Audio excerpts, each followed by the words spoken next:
Quero que você abrisse sua Bíblia junto comigo. Livro de Mateus, capítulo número 3.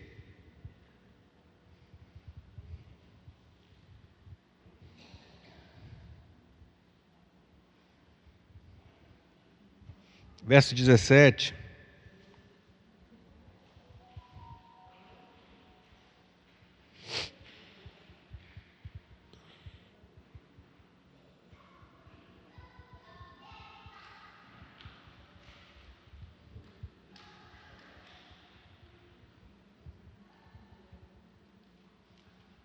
Mateus, capítulo número 3, verso 17.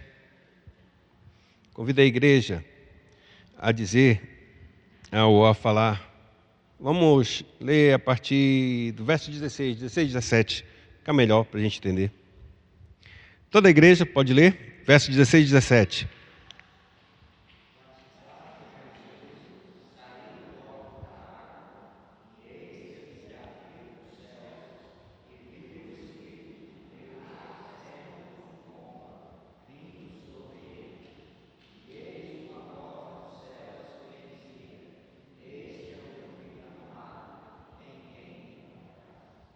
Este é meu filho amado, em quem me comprazo. Oremos. Pai Santo, nós louvamos o Teu nome e mais uma vez te agradecemos por nós estarmos aqui no dia que Tu separaste para estarmos na Tua presença, para declarar nossos verdadeiramente louvores ao Senhor Deus Todo-Poderoso, aquele que nos remiu, nos lavou e nos libertou para viver uma vida diante da Tua presença. Livre, Senhor amado, do jugo do pecado, livre, Senhor, da opressão do diabo, livre, Senhor, dos encantamentos deste mundo. Na certeza de que o Teu poder é sobre nossas vidas, nós louvamos o Teu nome. E nesta manhã, mais uma vez, pedimos a Tua ajuda, a ajuda do Teu Santo Espírito, para que Tu venha mais uma vez limpar a nossa mente e o nosso coração, lavando-nos com a água pura da Tua palavra, e por meio do Teu Santo Espírito, fazer-nos entender a Tua vontade, plena e verdadeira sobre as nossas vidas. Oramos no precioso nome de Jesus e já te agradecemos. Amém. A gente tem estudado sobre os nomes de Cristo, os títulos que é dado nas Sagradas Escrituras. E hoje a gente vai ler um desses títulos, e estudar sobre ele. E o quanto isso significa, este título, quando nós lemos, e esse título está nesse verso 17.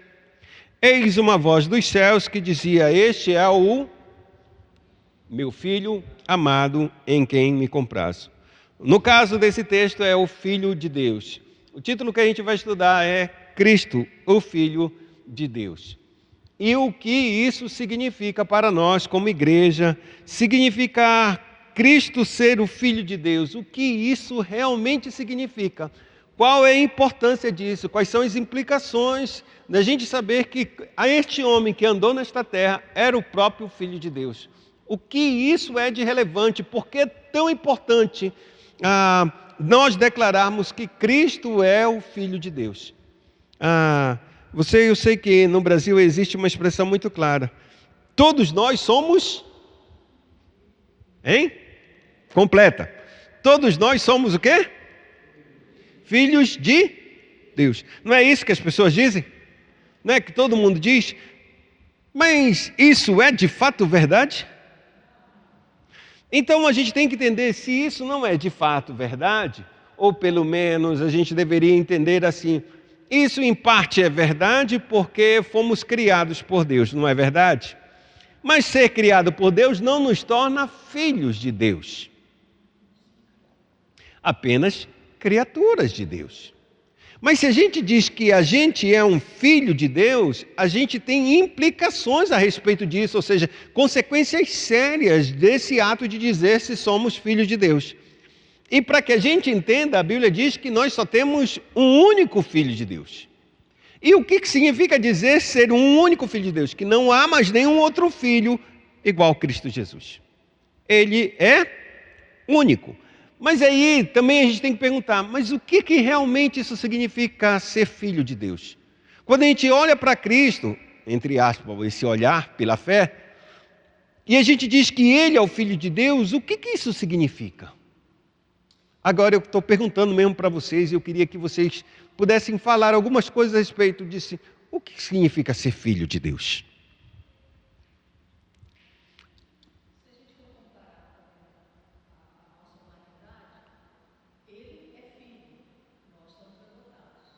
Tá, tudo bem, não é, né? Mas eu quero que a senhora entre nesse ponto, ser filho. Não quero saber de adoção, porque a adoção entra num outro nível de esfera e que em base o título recebe. Ou seja, quando a gente diz que uma criança é adotada, que a gente adotou uma criança, significa dizer que ele tem as mesmas prerrogativas que um filho legítimo, um filho biológico, melhor dizendo. Ele não vai ser menos herdeiro do que um outro meu filho. Quando eu morrer, se eu tiver alguma herança e tiver um filho adotado, ele receberá em partes iguais dos mesmos filhos que eu tiver biologicamente. Mas isso não torna ele um filho biológico. Na perspectiva da lei, um filho adotado é a mesma coisa que um filho biológico. Porém, dentro da genética, ele não é meu filho. Ele é filho de um outro pai e de uma outra mãe, biologicamente, mas tem os mesmos direitos que nós. Aí nós entramos como Cristo, filhos adotados de Deus, tendo as mesmas prerrogativas que o filho, tem a mesma herança do filho. Esse é o ponto. Só que isso vai além para nós. Mas eu vou deixar de lado essa parte de adoção e vamos tratar apenas ser Cristo, o Filho de Deus. O que significa ser Cristo, ser Filho de Deus? Diga.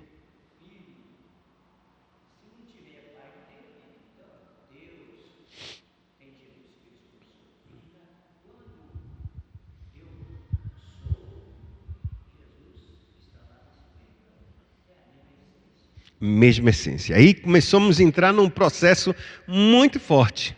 Quando a gente declara que Jesus é Filho de Deus, significa que ele é a mesma essência do próprio Deus.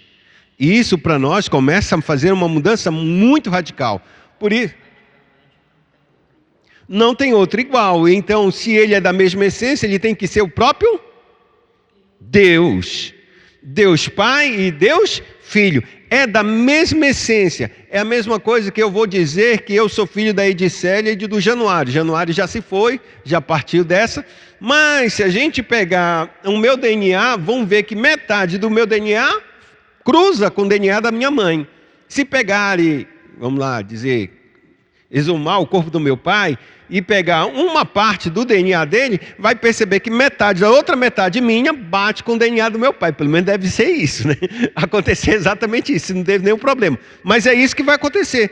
Então, sabe-se exatamente que uma pessoa é filho de outra por causa do seu DNA. E o que é seu DNA? Significa dizer que as mesmas características que há no meu pai e na minha mãe estão em mim. Estão em mim, 50% de cada um. Se o Cristo, ele é Filho de Deus e somente Filho de Deus, então todas as características de Deus têm que vir para ele. E se ele é filho de Maria, todas as características de Maria, do ser humano, têm que cair para ele, para que ele seja declarado legalmente homem e ao mesmo tempo Deus. Mas eu vou deixar essa parte de homem para o lado e vamos tratar somente como Cristo sendo Filho de Deus. Aqui as Escrituras começam a mudar a história das nossas vidas. Porque nenhuma religião neste mundo, nenhuma, irmãos, tem algum ser humano aqui como um filho de Deus. Quando fazem essa declaração, ele é um filho de Deus, fazem uma declaração genérica. Como as pessoas dizem, todos nós somos filhos de Deus, então nós precisamos receber a mesma coisa de cada um. Não é assim que falam? E por que ele vai primeiro se todo mundo é filho de Deus aqui? Isso são declarações genéricas que verdadeiramente não dizem respeito. A não ser que o Deus a quem a gente está servindo seja semelhante a nós. Deu para entender? Se nós estamos dizendo que todos nós somos filhos de Deus, então existe um Deus que é semelhante a gente. Mas se a gente diz que Cristo realmente é o Filho de Deus, o único Filho de Deus, então esse Deus tem de ser como Ele. E a Bíblia diz, e é isso que a gente vai registrar, as Escrituras Sagradas elas vão apontar não somente que Ele é um Filho genérico. Ele vai apontar, a Escritura Sagrada vai apontar para Cristo como Ele sendo o próprio Deus. Se Ele é Filho de Deus, Ele tem que ter as mesmas características de Deus. E é isso que a gente vai ver nesta manhã, para que nós venhamos entender claramente por que era a Escritura Sagrada e quem é que vai dar primeiramente para Ele ser o próprio Deus. Quem é que vai dizer isso? Que Ele é o Filho de Deus. O próprio Pai. Nesse primeiro texto que a gente vê aqui em Mateus capítulo de número 3, verso 17, ele diz: este é meu Filho amado, em quem eu tenho tanto prazer, em que minha alma tanto se compraz, quanto eu me alegro em ele ser o Filho de Deus. E isso quando ele está no batismo. Porém, essa não é a primeira fala. Essa é a primeira fala no livro de Mateus. Quando Jesus está por volta dos seus 30 anos de idade. Ou seja, ele já viveu todos os 30 anos, e quando o Pai declara isso na força da sua obediência. Porque o ato dele obedecer durante todo este tempo, vamos dizer assim, oculto, escondido dos olhos dos homens, que ninguém sabia, era apenas um carpinteiro. Os únicos que sabiam que Jesus era o Filho de Deus, quem era? Eram seus pais, quando muitos seus irmãos, mas eles não acreditaram na história de Maria. Porque se tivessem acreditado, acreditariam que ele era o Filho de Deus. Mas eles não acreditaram. Achavam que Maria inventou alguma história para dizer assim. A tendência é que, como o seu pai deve ter morrido bem mais cedo, eles jamais acreditaram que realmente Jesus fosse. Por quê? Porque nos seus primeiros 30 anos, o que é que Jesus fez de diferente? Nada. Apenas pegou o martelo, a prancha, a régua plena para trabalhar no quê? Na carpintaria. Era como se fosse um mestre de obra nos dias de hoje. Trabalhava do início da casa até o final da casa. Do telhado até a fundação. Esse era um trabalho de um carpinteiro nos dias de Jesus. Ele era responsável de fazer todas as coisas. Banco, mesa, cadeira, a instrução do próprio trabalho da casa, a fundação, o telhado, tudo era o carpinteiro que fazia isso. Então, durante seus primeiros 30 anos, Jesus trabalhou apenas como um carpinteiro, irmãos. Nada apontava para ele que ele realmente era o Filho de Deus. Nada dizia que é o próprio Deus andando entre nós. Então, quando Cristo ele vai apresentar-se diante de João Batista para ser batizado, a Bíblia declara que João Batista reconhece que ele é o Filho, que ele é o batizador com o Espírito Santo. Por quê? Porque ele é o próprio Deus. Então ele pode enviar verdadeiramente a pessoa do Espírito Santo para ser batizado, batizar alguém. Então João Batista disse: tu vens a mim? Sou eu que tenho que ser batizado por ti, porque eu estou anunciando que tu és aquele que é o batizador com o Espírito Santo. Ele disse: te acalma, temos que cumprir toda a justiça de Deus, por isso me batiza por agora. O mais adiante vai acontecer. Ele foi e batizou. Quando ele batizou, aí ele saindo das águas, veio a voz do céu que diz: este é meu filho amado, em quem minha alma se compraz. Quando ele aponta isso, ele aponta exatamente por que um pai se alegra num filho. Qual é a razão de um pai se alegrar num filho? Porque ele passou no vestibular? Porque ele se tornou rico? Porque ele se fez um homem famoso? Qual é a razão de um pai se alegrar num filho? Porque ele é filho? Há muitos filhos que envergonham o pai. E nem por isso deixa de ser filho. É ou não é? Sim ou não? Porque um pai vai se alegrar na sua alma por um filho?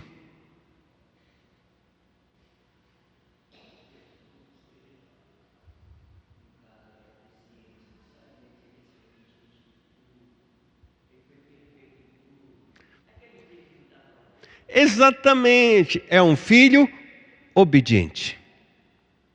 Porque aos 30 anos de idade, como eu falei, Jesus só trabalhava.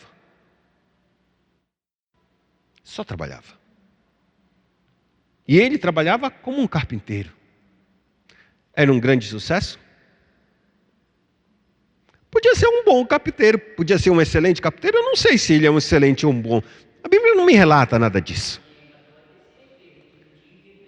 Não tinha imperfeição, mas era um carpinteiro.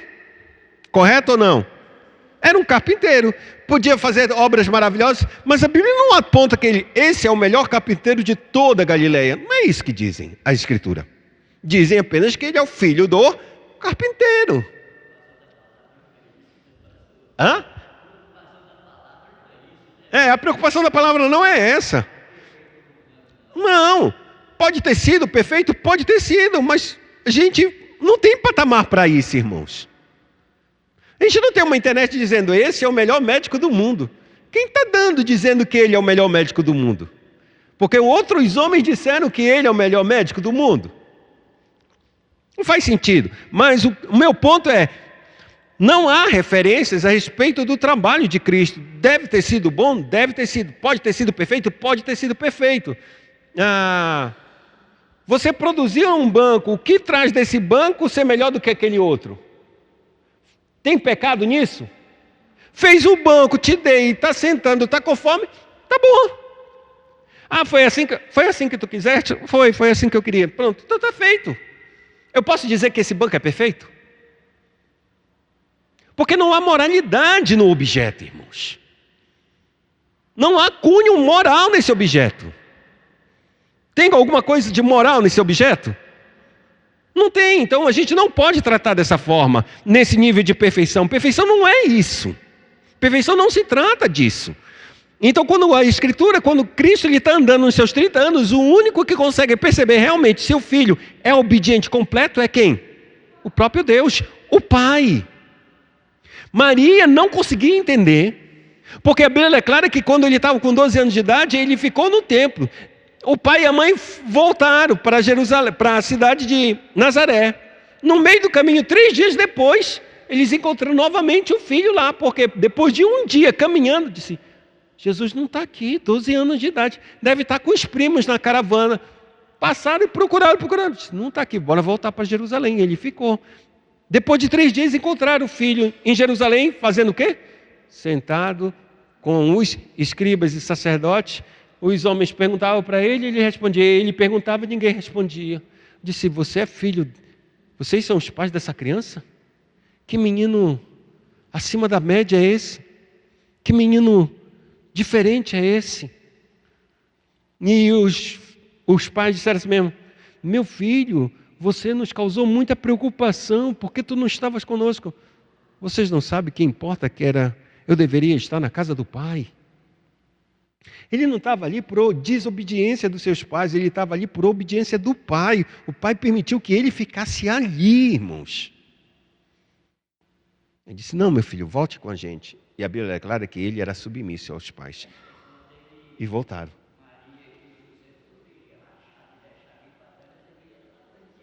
Era uma coisa de Deus.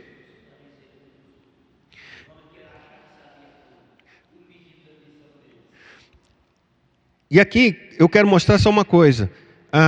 Durante esses primeiros 30 anos de vida de Cristo, toda a obediência que o filho demonstrava era tanto para os pais terrenos, Maria e José, ou José e Maria, e principalmente para o Pai Celestial, porque ele podia detectar qualquer pecado e falha no filho. E durante esses primeiros 30 anos, irmãos, nenhuma falha. Assim como vai seguir a sequência dele até a cruz e agora nos céus. Aí que ele não falha mesmo. Ou seja, até os 30 anos de idade, quando o pai declara, este é meu filho amado em quem me compraz, se a gente olhar algum título, alguma coisa que o Cristo pudesse merecer, tipo, nossa, ele passou num concurso enorme, nossa, ele fez uma coisa não tem. Para que um pai está dizendo com aos 30 anos que esse filho é muito agradável à sua vista, é muito maravilhoso, somente uma única coisa, é meu filho obediente. É meu filho obediente. Mas aí a gente está entrando dentro de uma característica que é isso que vai declarar. Como Deus declara que Ele é o Filho, não vem da boca de homem. Essa é a primeira coisa que a gente vai ver na Escritura Sagrada. Quando esse título vem dos céus sempre. Sempre vai vir dos céus e depois os homens vão declarar que Ele é um Filho. Isso significa dizer o quê? É que Deus é que declara Ele como Filho e os homens apenas fazem o quê? Reconhecer que Ele é Filho. E então, nesse primeiro ponto, nesse primeiro texto, quando o Filho vai sendo declarado, Jesus está com 30 anos de idade. Mas agora tem um texto que é a primeira declaração dele. E a primeira declaração dele é aonde? Na sua concepção. Vamos lá, abrir Lucas, capítulo 1.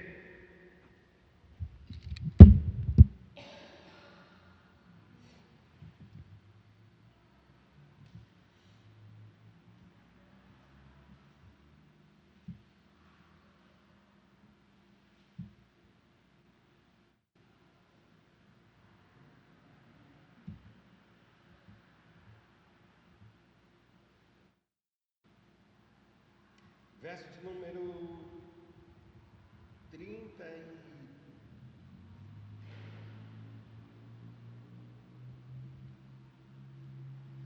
Vamos partir do verso 26 para a gente terminar o texto todinho.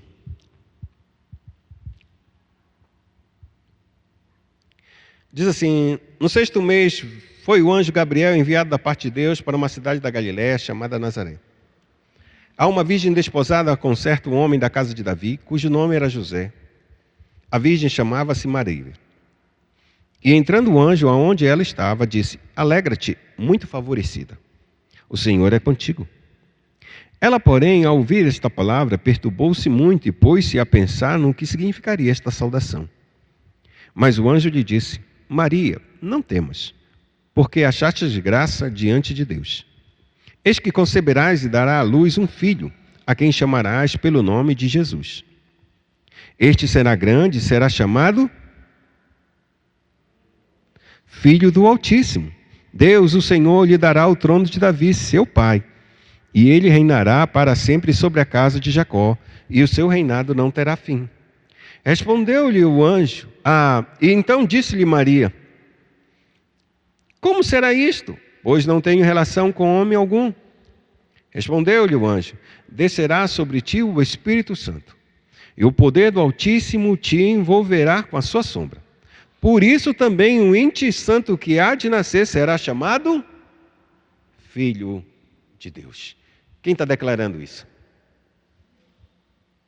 São os céus, pela boca do anjo Gabriel. Tu fostes escolhida. Você já parou para pensar por que Maria tanto se perturbou com essa declaração?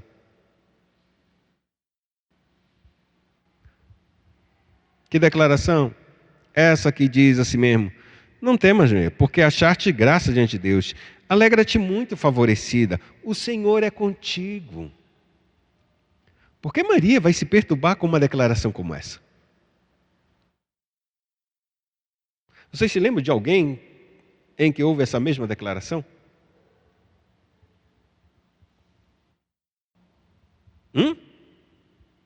Tem alguém na Escritura Sagrada que recebe esse tipo de chamado? Abraão? Não. Essas mesmas citações: alegra-te, muito favorecido, o Senhor é contigo.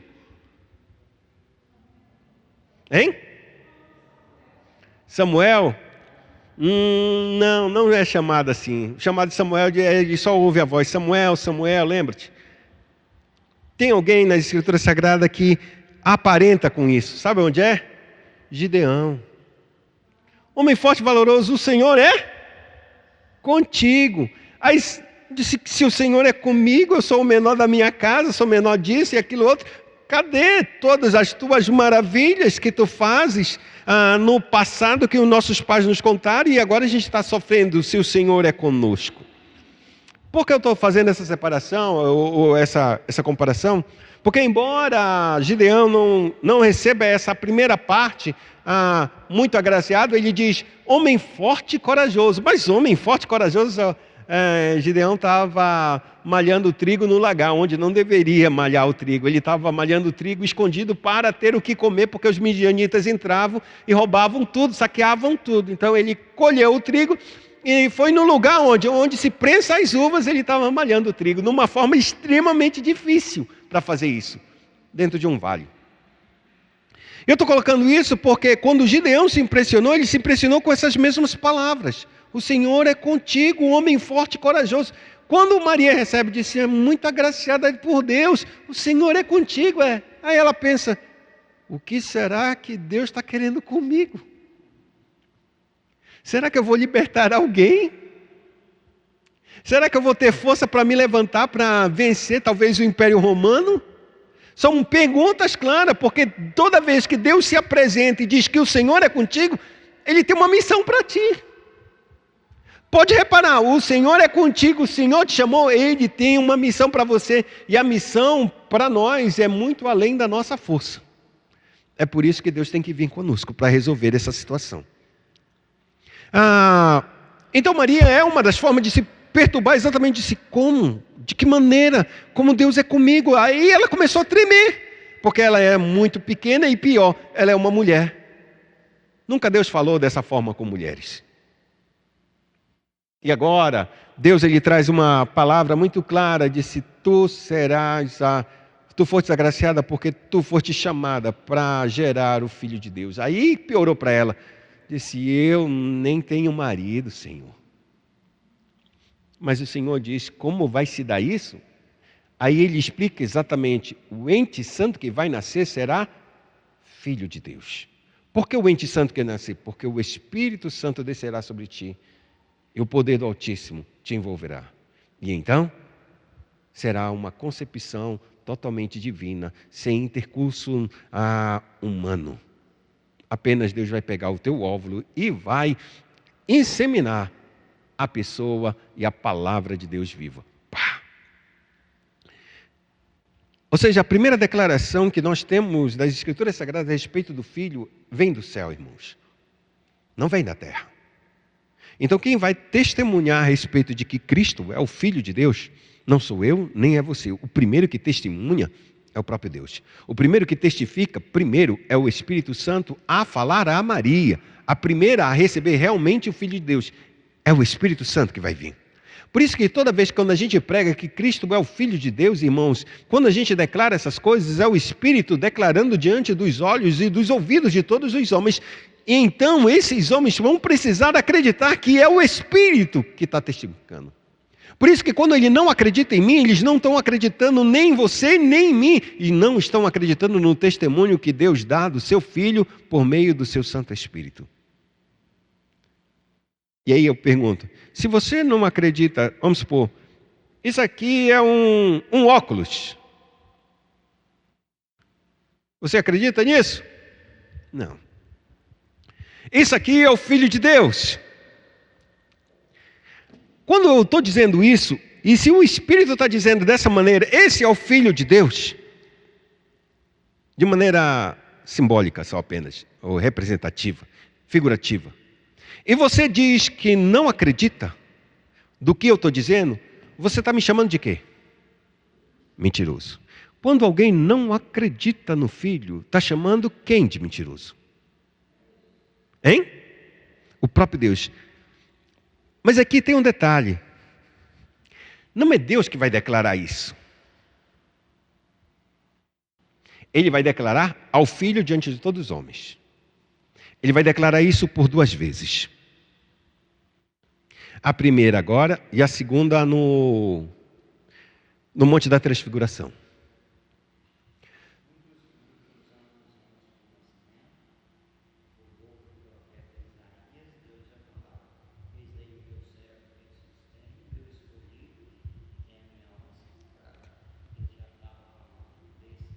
Desse filho, isso é verdade. Quando ele fala, ele está falando de um servo, significa dizer que o que é que se espera de um servo? Obediência. Esse é meu servo, esse é o meu servo escolhido. Obedece completamente. Só que as pessoas não conseguiam ligar esse servo como o próprio Filho de Deus, porque ele veio o Filho como servo, totalmente obediente do Pai. Não é isso que diz o apóstolo Paulo?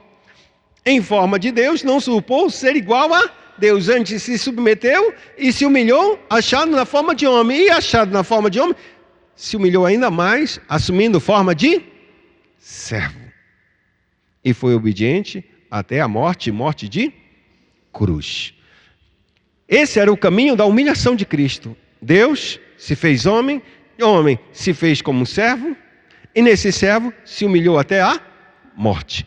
Por causa dessa queda todinha, que a gente pode dizer, desse processo de humilhação de Cristo, Deus o exaltou sobremaneira que deu um nome acima de todo nome, para que todo joelho se dobre e toda língua confesse que Ele é Senhor. Quando a gente começa a falar a respeito desse Filho maravilhoso de Deus, e nas Escrituras está apontando exatamente isso, que primeiro a concepção dele é como filho, e por ele ser gerado pelo próprio Espírito Santo, ele é declarado exatamente como o Filho perfeito de Deus. E aqui é interessante para a gente entender que quando a gente não acredita no testemunho do Espírito, a gente está praticamente blasfemando contra o Espírito.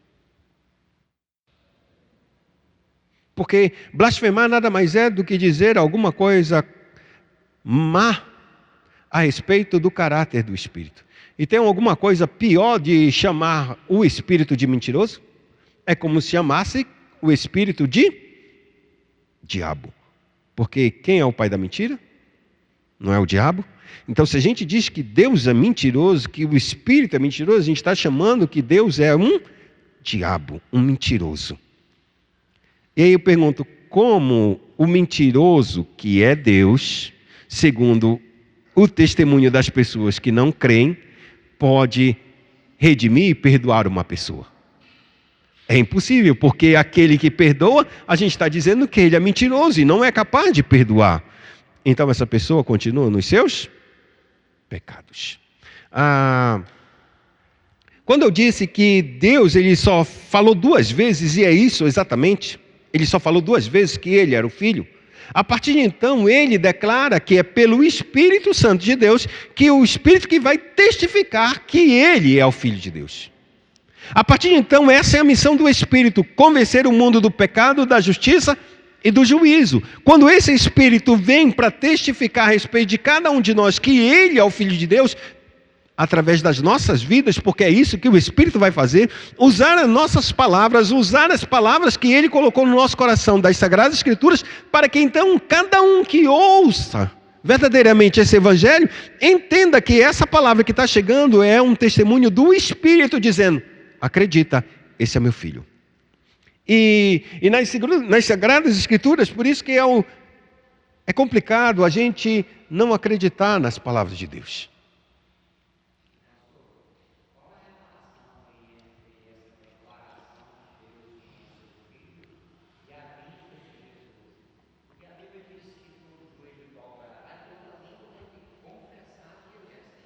Aí é que está. Tu tem 2 formas de reconhecer que você perdeu. Só tem 2 formas. Vocês sabiam disso? Só tem 2 formas de você reconhecer que você foi derrotado, que alguém te venceu. Sabe qual é? A primeira é livremente que você diz, Senhor, Tu és o Senhor. Eu sou realmente um pecador. Eu dobro meus joelhos voluntariamente. Eu sei que vocês já viram filmes. E vocês já viram filmes, até mesmo bíblicos, em que uma pessoa se coloca diante da outra e tem mais autoridade do que a outra e diz, dobra teu joelho. Eu não dobro meu joelho diante de homem nenhum. É assim ou não é? Aí vem um dos capatazes e faz o quê? Assim mesmo. Pá! No joelho dele, assim na perna. E puf! São 2 formas só que a gente tem para reconhecer. Isso não significa dizer que quando o cara dá a batida aqui e ele cai de joelho, ele está reconhecendo que ele é superior. Ele se dobrou porque não tinha outro jeito de não se dobrar por causa da pancada. Mas na sua mente, ele diz, ele não é Senhor meu. Então tu tem 2 formas só de reconhecer verdadeiramente que uma pessoa é superior a você. A primeira é voluntariamente você reconhece. A segunda é o que vai acontecer no dia do juízo. Porque enquanto você está aqui dizendo que Jesus não é o rei, e que o Espírito Santo está dizendo isso, não é o Espírito Santo, isso é uma mentira que as pessoas inventaram da Bíblia, foram homens para ludibriar a mente de vocês, eu me coloco o quê? Como poderoso, e recuso todo esse tipo de verdade como mentira. Mas vai chegar um dia em que, vamos supor, sabia que vocês já ouviram falar da história do cisne negro? Vocês sabem o que é cisne, certo? Um pássaro. E sabia que no mundo não havia cisne negro? Todo mundo achava que o cisne sempre fosse branco. Era impossível alguém dizer, tem um cisne negro. Então o mundo passou todo o tempo acreditando que não havia essa ave chamada, esse cisne, mas totalmente negro. Então o que aconteceu? Num certo dia encontraram o quê? Um cisne negro. Disse, caramba. Aí tem uma peça de teatro que conta a história deles. Peça de teatro não, uma ópera, Cisne Negro. Por que eu estou contando isso?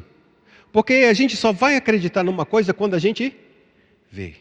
Então, quando nós, como igreja, acreditamos que o Filho de Deus é o Cristo Jesus, é o próprio Filho de Deus, a gente crê nisso porque a gente viu? Porque a gente acredita pela fé. Então, as pessoas que não acreditam pela fé, eles estão considerando tudo isso uma mentira. Quando a fé vai acabar, nossa? Quando a sua fé vai acabar, Alessandra? Quando a sua fé vai acabar? Hein? Não entendi.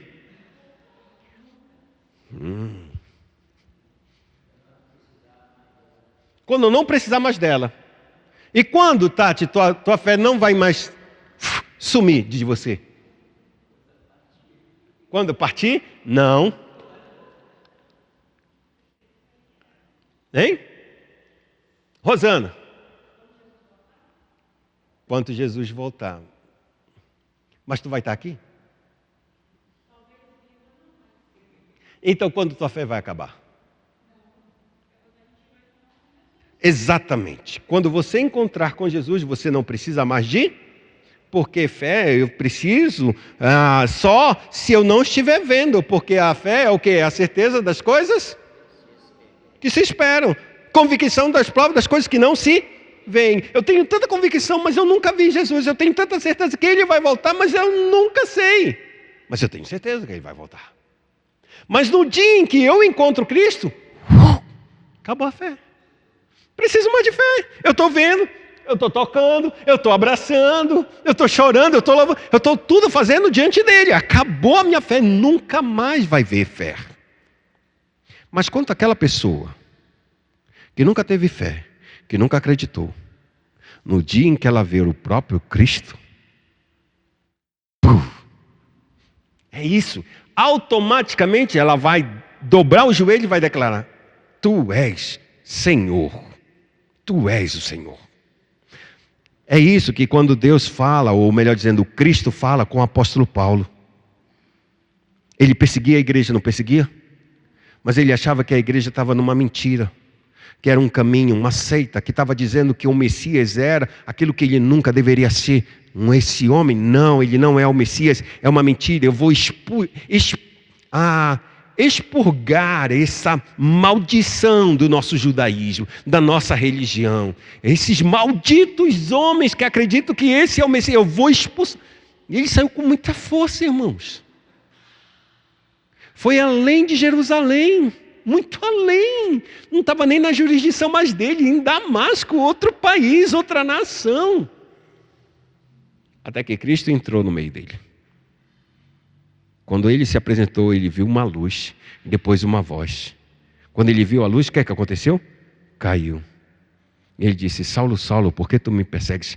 E a resposta dele: Quem és, Senhor? Eu sou Jesus, a quem tu persegues. Me diga, ele acreditou ou não? Na hora. E quando ele acreditou, ele disse: quão difícil é tu recalcitrar contra os aguilhões, hein? Aguilhões nada mais é do que são coisas que a gente coloca sobre o animal para que ele avance. E não tem como o animal ficar. É tipo como uma pessoa, vou fazer cócegas na senhora, disse, eu não tenho cócega. Quando toca, já era, já vai rindo. É impossível parar quando uma pessoa tem cócega. É ou não é? Só tocar, ficar rindo e não tem nem força para sair. É ou não é? É exatamente isso quando Cristo se revelar às pessoas que não conhecem Ele. Quando se revelar, irmãos, não tem um joelho que não vai dobrar. Só que isso é reconhecimento, isso não é devoção nem adoração. Quem é adoração é voluntário, irmãos, é porque acredita naquele que é e que era. É que é o reconhecimento que Ele é todo poderoso. É a mesma coisa que Satanás ou o diabo no livro de Tiago. Você crê que Deus existe e que Deus é um só? Faz muito bem, porque até o diabo crê e estremece, mas não obedece. Ele não sabe que Ele é Deus, que Ele o criou? Sabe de tudo. Sabe que Ele é todo poderoso? Sabe. Crê e estremece, ou seja, ele tem medo de Deus. Mas obedece? Não obedece. Eu não entendo o nível de teimosia desse homem, de burrice desse ser. Porque eu sei que eu não vou ganhar de um Deus. Como é que eu estou lutando com Ele? Eu até entendo um homem desobedecer a Deus e desafiar a Deus. Eu entendo isso. Posso não concordar. Eu acredito até que é burrice, mas eu também tenho um outro lado, digo, poxa, mas ele não viu, ele não conhece, ele não acredita. É por isso que ele se levanta. Porque se ele acreditasse e visse como o diabo, é diferente, não é não?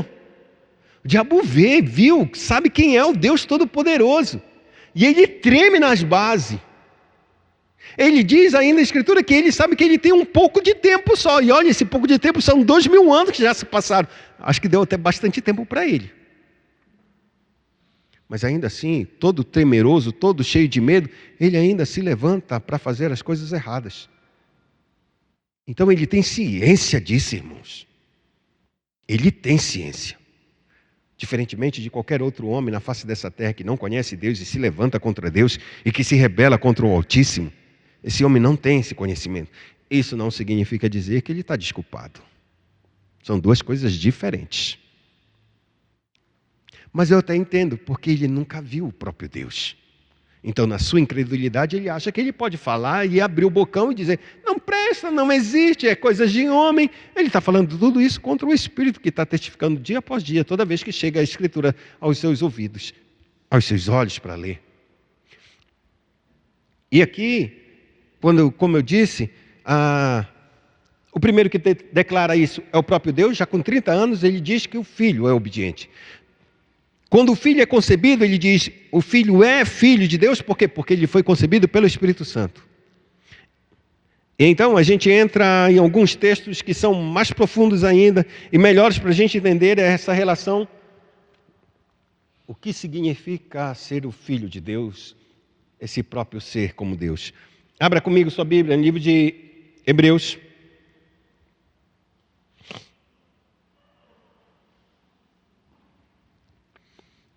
Antes da gente entrar em Hebreus, abra João. Evangelho de João. Capítulo 1.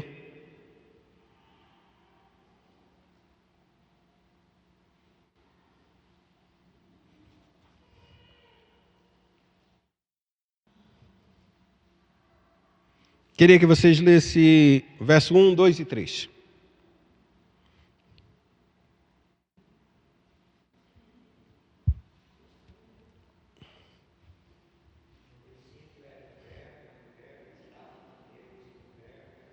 Encontra o Cristo como uma expressão exata de ser, as implicações são poderosas, porque se ele não fosse filho, ele não podia salvar eternamente a gente.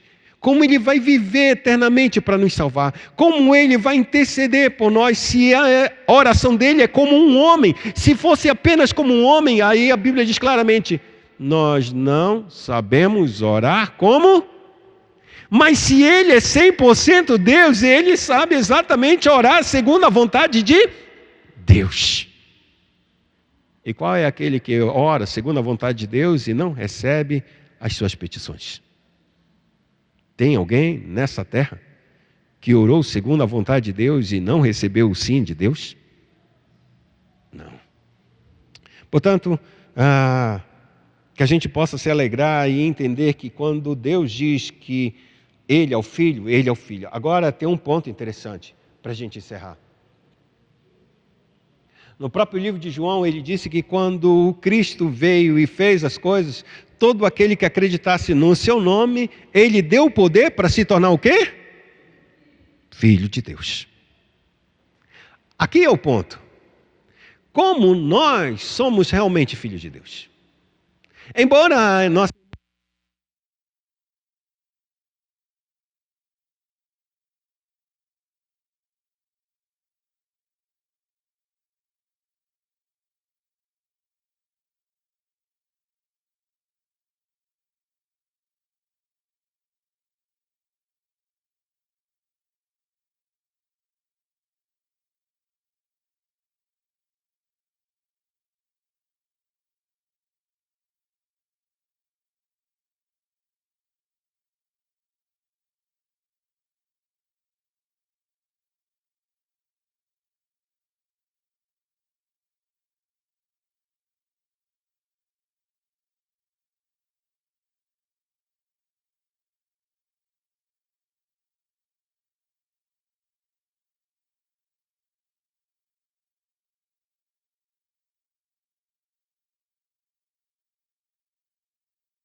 Primeira Pedro, capítulo número 3.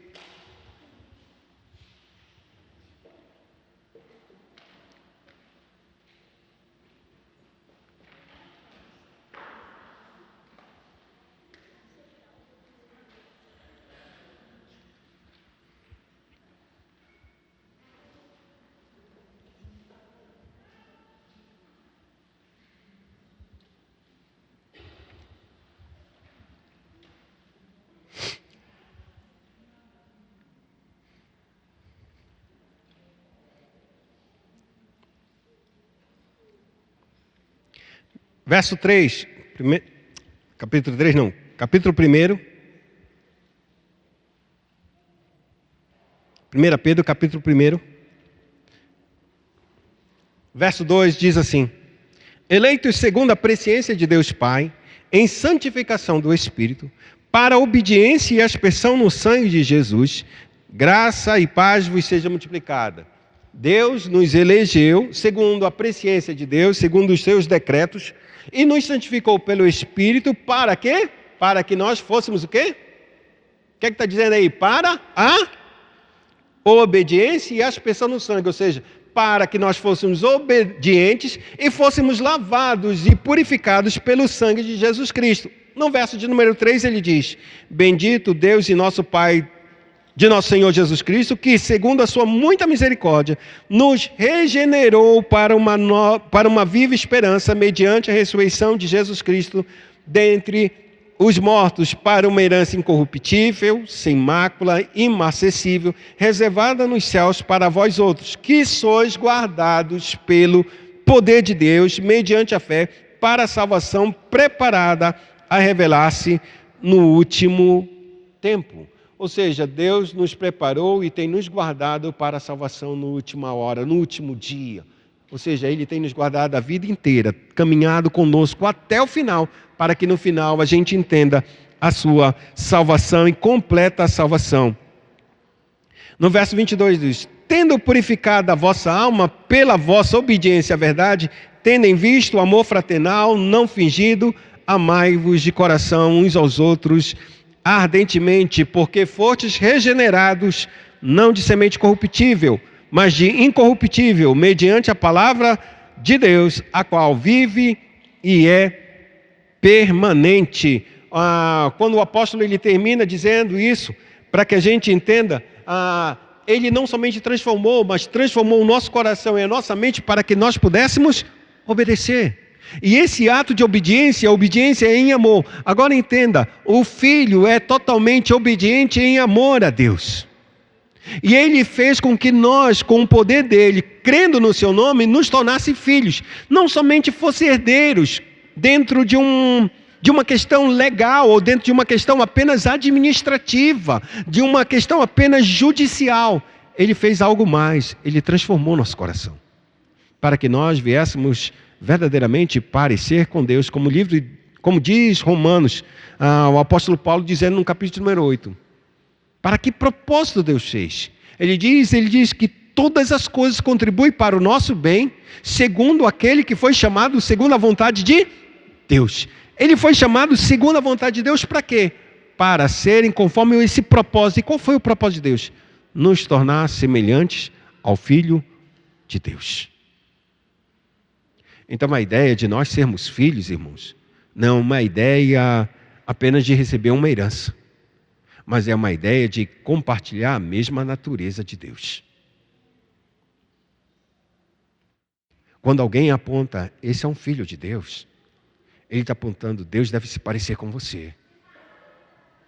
Ele deve ter a natureza de Deus. Não em toda a sua plenitude, mas um dia nós teremos essa plenitude de caráter de Deus, quando Deus remover da nossa vida, da presença realmente do pecado. Mas enquanto isso, a gente vai ter falhas. Mas a gente deve expressar essa natureza de graça, de misericórdia, de verdade, de justiça, que Deus deu a nós. Porque se nós não apresentarmos isso, irmãos, como podemos declarar que somos filhos? Seremos tolos que nem os homens que dizem, todos nós somos filhos de Deus. Aí então roubam, matam, estupram, fazem um bando de bagunça e mentira e ainda continuam dizendo, não, tadinho dele. Não tem tadinho, não é um filho, é uma criatura. E por isso é tão importante a igreja, e é isso que o apóstolo Paulo, ou melhor dizendo, o apóstolo João, ele vai dizer, ele trata todos nas suas cartas como filhinhos amados. Como filhos amados de Deus, procurai andar em amor. Que Deus em Cristo nos abençoe e nos faça crer. Eu ia ter um texto para ler, deixa eu mostrar para vocês. Queria que a igreja lesse esse texto. É um texto bem pequeno.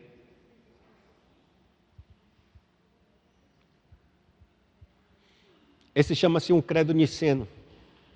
Esse credo niceno veio de uma disputa teológica muito ferrenha, que era para declarar, Jesus realmente é filho de Deus ou é apenas mais um primeiro filho de Deus? O primeiro a ser criado. O Testemunho de Jeová fala assim. Os mormons falam assim.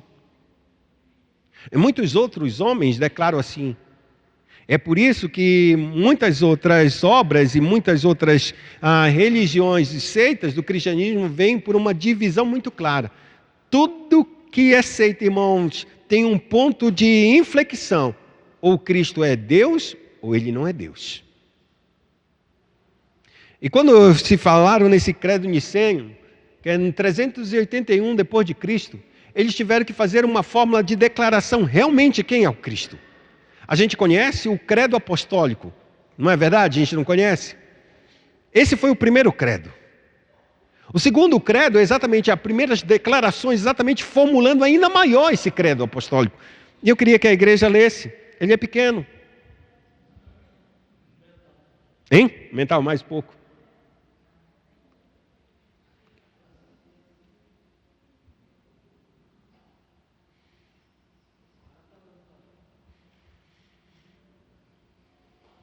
Vamos lá, cremos.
Essa é a declaração da igreja. Depois de um debate muito grande a respeito de se Cristo era filho ou não de Deus, e quais as implicações de ele não ser o filho de Deus, propriamente dizendo não Deus, a igreja teve que formular uma coisa mais robusta para que os membros da igreja entendessem. Ele é Deus. E que espécie de Deus é? Um Deus pequenino? Um Deus anãozinho, como diz no Testemunho de Jeová? Aí ele vai dizer assim mesmo: não, Deus é o Filho de Deus, gerado pelo Pai antes dos séculos, luz da luz. Verdadeiro Deus de verdadeiro Deus, gerado, não criado, de uma só substância com o Pai. Uma só substância, tem a mesma essência, tem a mesma luz, tem o mesmo poder, tem a mesma glória. E então ele fala também do Espírito Santo, que o Pai não enviou o Espírito Santo, foi o Pai e o Filho juntos que enviaram o Espírito Santo. E ele, sendo o próprio Deus, deve-se também ter honra e glória para adorá-lo, esse Espírito. E assim eles seguem nessa fórmula que nós temos aqui nas Escrituras Sagradas.